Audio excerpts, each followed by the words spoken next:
SSC 2024 তোমরা যারা 2024 সালে এসএসসি বোর্ড পরীক্ষা দিবা তোমাদের জন্য গণিত বইয়ের 17তম অধ্যায় পরিসংখ্যান থেকে আমরা গুরুত্বপূর্ণ এমসিকিউ দেখে এই পিডিএফ গুলা রেডি করেছি। তোমরা যদি চাও আমাদের থেকে এই পিডিএফ গুলা নিতে পারো, হোয়াটসঅ্যাপ নাম্বার ভিডিও শেষে দেওয়া থাকবে, হোয়াটসঅ্যাপে যোগাযোগ করলে নিতে পারবা। চলো আজকে ভিডিওতে আমরা এমসিকিউ গুলা শিখি। পরিসংখ্যানের সংক্ষিপ্ত সিলেবাস অনুযায়ী যেগুলা বোর্ড পরীক্ষায় আসবে সেগুলা নিয়ে আমরা গুরুত্বপূর্ণ এমসিকিউ নিয়ে পিডিএফ গুলা রেডি করেছি। 1 নাম্বার, এই যে সংখ্যাগুলো দেওয়া আছে এগুলা উৎপাদনগুলোর প্রচুরক কত?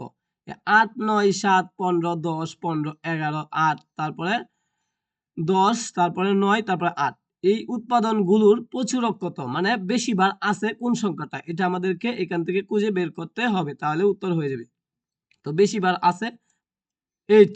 8 আছে কয়বার? একবার, দুইবার, হ্যাঁ 3 বার আছে। 8 সংখ্যাটা যেহেতু 3 বার এখানে আছে তার মানে সবচেয়ে বেশি বার আছে, প্রচুর বার আছে, এই জন্য প্রচুরক হবে 8। আশা করি তুমি পারবা এখন।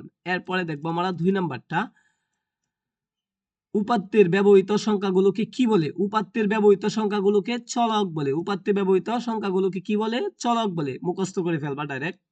3 নাম্বার, উপাত্তের সংখ্যা n বিজোড় সংখ্যা হলে এর মধ্যক হবে, মধ্যকের সূত্রটা কি হবে? n+1/2 তম পদ। n+1/2 তম পদ। যদি জোড় সংখ্যা হতো তাহলে n+1 হতো না, হয়তো n/2 তম পদ হইতো। ঠিক আছে, আশা করি তুমি পারবা। এখন 4 নাম্বারটা দেখো। তো 4 নাম্বারটা আমরা দেখি, এই যে সংখ্যাগুলা দেওয়া আছে নম্বর গুলোর গড় কত? গড় কিভাবে নির্ণয় করতে হয় তুমি আশা করি জানো। কিভাবে? 35 40 42 50 56 42 50, এরপরে 64 42 35 40, এই সবগুলাকে ক্যালকুলেটরে যোগ করবা। কি করবা? সবগুলাকে একসাথে যোগ করবা। যোগ করে এখানে কয়টি সংখ্যা রয়েছে? 11টি সংখ্যা রয়েছে, 11 দিয়ে ভাগ করবা। তো যেটা আসবে সেটাই হলো 45.9, এটাই উত্তর। তুমি কি করবা? সবগুলা যোগ করে জয়টা সংখ্যা আছে ওইটা দিয়ে ভাগ করলেই উত্তর পেয়ে যাইবা। এরপরে দেখো 5 নাম্বার, গ্রীষ্মকালে বাংলাদেশের কোন একটি অঞ্চলে 10 দিনের তাপমাত্রা, এই যে 10 দিনের তাপমাত্রা এখানে দেওয়া আছে, ঠিক আছে, মানে 10টা তাপমাত্রা এখানে দেওয়া আছে। সংখ্যা সূচক উপাত্তের প্রচুরক কত? এখনো প্রচুরক আমরা পারবো, কেননা আগে একটা পড়ছিলাম। দেখো প্রচুরক মানে কোনটা, যেটা বেশি বার আছে। তো বেশি বার কোনটা আছে? 20 একবার আছে, এরপরে আরো দেখো এই যে 20 আছে, দুইবার আছে, আর সবগুলা একবার, 20 এখানে দুইবার আছে, এই জন্য প্রচুরক হলো 20। এরপরে 6 নাম্বার, নিচের কোনটি বিচ্ছিন্ন চলক? বিচ্ছিন্ন চলক হলো জনসংখ্যা। ঠিক আছে, বিচ্ছিন্ন চলক কি? জনসংখ্যা। গত সপ্তাহে শহরের তাপমাত্রা ছিল, এক সপ্তাহে কয়দিন? 7 দিনের তাপমাত্রা ছিল, এখানে সুন্দর করে দিয়া দিছে। তো দেখো 7 দিনের তাপমাত্রা, গড় তাপমাত্রা কত ছিল? গড় তাপমাত্রা কিভাবে নির্ণয় করব? 23 24 29 25 ক্যালকুলেটরে লিখবা যুগ যুগ দিয়া, 27 30 29 সবগুলা 7 দিনের তাপমাত্রা কি করবা? যোগ করবা, করে যেটা আসবে সেটা দিয়ে তুমি 7 দিয়ে ভাগ করবা, করলেই দেখবা 27 ডিগ্রি সেলসিয়াস আসবে, তাহলে আমরা পারলাম। এরপরে দেখো 8 নাম্বার,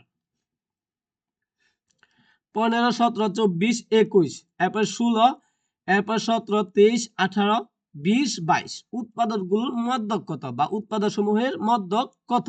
এটা কিন্তু অত্যন্ত সহজ, যে বুঝে সে পারে, যে না বুঝবে সে পারবে না। যদি আজকে ভিডিওটা তুমি ভালো করে দেখো এখন, তাহলে তুমি নিজেও পারবা। মধ্যক নির্ণয় করতে হলে আমাদেরকে কি করতে হবে? ছোট থেকে বড় সাজাইতে হবে। দেখো সবার ছোট যেটা আছে 15 আছে, লিখলাম 15। এরপরে আছে কোনটা? 15-এর পরে আছে 16, লিখলাম 16। এরপরে আছে 17, এরপরে আবার আছে 17, দুইবার 17, যেহেতু আমরা দুইবার 17 লিখলাম। এরপরে দেখো 17-এর পরে 18 আছে, 18 আমরা কি করতেছি? ছোট থেকে সাজিয়ে লিখতেছি বড় আকারে। হ্যাঁ, এরপরে 18-এর পরে কি আছে? 18-এর পরে আছে 20, এরপরে 18-এর পরে কি আছে? 20 আছে, 20 লিখবো, তো 20 লিখলাম। আচ্ছা 20-এর পরে কি আছে? 20-এর পরে আছে 21 আছে, 21 লিখবো। 20-এর পরে 21 লিখলাম, 21-এর পরে 22, 22-এর পরে কত আছে? 23, 23, এরপরে কত আছে? 24 আছে। তো 24 পর্যন্ত আমরা লিখলাম। এরপরে মধ্যক নির্ণয় করতে গেলে কি করতে হবে? মধ্যের যে মানটা আছে এটাই হবে মধ্যক। তো 15 16, তারপর 17 17, এই চারটা বাদ দিলাম এদিক দিয়া, এরপরে এদিক দিয়া 24 বড় দিক দিয়ে 24, 23, 22 এবং 21 পর্যন্ত বাদ দিলাম, বাকি থাকলো দুইটা। এই দুইটা আমরা কি করব, ক্যালকুলেটরে লিখবো।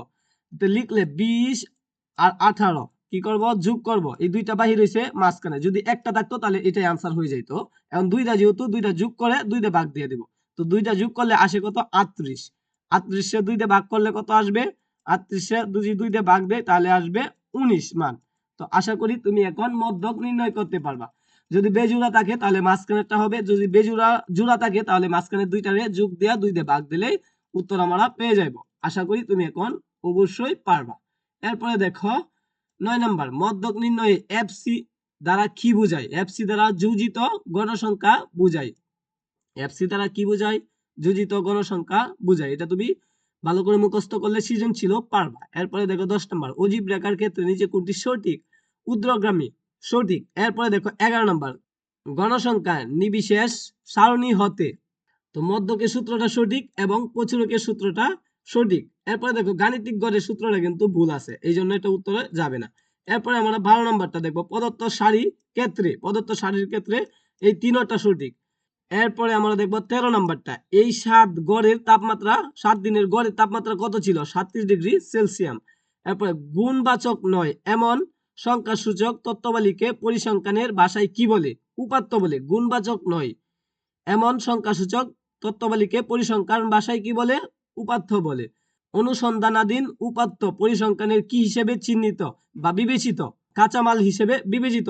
উৎপাত্ত সমূহের সারণীভুক্ত করাকে কি বলে? এটার উত্তর দেখি আমরা, উপাত্তের ব্যবস্থাপনা বলে। এরপরে 17 নম্বর, কোনটি অবিন্যস্ত থাকে? অবিন্যস্ত থাকে হলো সংখ্যাসূচক তত্ত্ব অবিন্যস্ত থাকে। এরপরে দেখো, কোন উপাত্তকে সারণীভুক্ত করতে হলে প্রথমে তার কি নির্ধারণ করতে হয়? পরিসর নির্ধারণ করতে হয়। অবশ্যই প্রথমে আমাদেরকে কি করতে হবে? পরিসর নির্ণয় করতে হবে। হ্যাঁ, এরপরে দেখো, সংখ্যাসূচক তত্ত্বাবলী দ্বারা পরিসংখ্যানের কি নির্দেশ করে? উপাত্ত নির্দেশ করে। সারণীভুক্ত দ্বারা উপাত্তের কি বোঝা যায়? উপস্থাপন বোঝা যায়। মোট গণসংখ্যা বলতে কি বুঝো? উপাত্তের মোট সংখ্যা বুঝো। এরপর দেখো, সারণীভুক্তকরণের ক্ষেত্রে প্রথম কোনটি নির্ণয় করতে হয়? পরিসর নির্ণয় করতে হয়। আচ্ছা, কোন গণসংখ্যা নিবেশন সারণী প্রথম ও দ্বিতীয় শ্রেণীর সংখ্যার যথাক্রমে 11 ও 13 হলে দ্বিতীয় শ্রেণীর ক্রমযোজিত সংখ্যা নিচে কোনটি? 24। পরিশোধ যদি 27 হয় তাহলে 5 ব্যবধান নিয়ে গণসংখ্যা সারণী তৈরি করলে কত শ্রেণী হবে? 6 শ্রেণী হবে। এরপর দেখো 25, 27, 30 কোন উপাত্তের সংখ্যাগুলো হলে তার দ্বিতীয় শ্রেণীর ক্রমযোজিত গণসংখ্যা নিচের কোনটি? 52 হবে। এরপরে দেখো, পরিসংখ্যানে ব্যবহৃত চলক কয় প্রকার হয়? 2 প্রকার হয়। অবিচ্ছিন্ন চলক নিচের কোনটি? উচ্চতা হলো অবিচ্ছিন্ন চলক, নিচের কোনটি বিচ্ছিন্ন চলক? জনসংখ্যা। তত্ত্বে ব্যবহৃত সংখ্যাসমূহকে নিচে কোনটি বলা হয়? চলক বলা হয়। 30 নাম্বার, জনসংখ্যামূলক উপাত্ত চলক নিচে কোনটি? এটার উত্তর হবে বিচ্ছিন্ন। আচ্ছা, এরপরে 1 নাম্বার আবার শুরু হয়েছে, তো নিচে এই 30টা আবার পড়াবো তোমাদের অন্য কোনো ভিডিওতে। তো এইভাবে ধারাবাহিকভাবে এমসিকিউ এর সাজেশন পেতে আমাদের চ্যানেলটা সাবস্ক্রাইব দিয়ে রাখো, এবং যারা হোয়াটসঅ্যাপে যোগাযোগ করবা তোমাদেরকে এই পিডিএফ গুলো আমরা দিয়ে দিব। সকলকে ধন্যবাদ।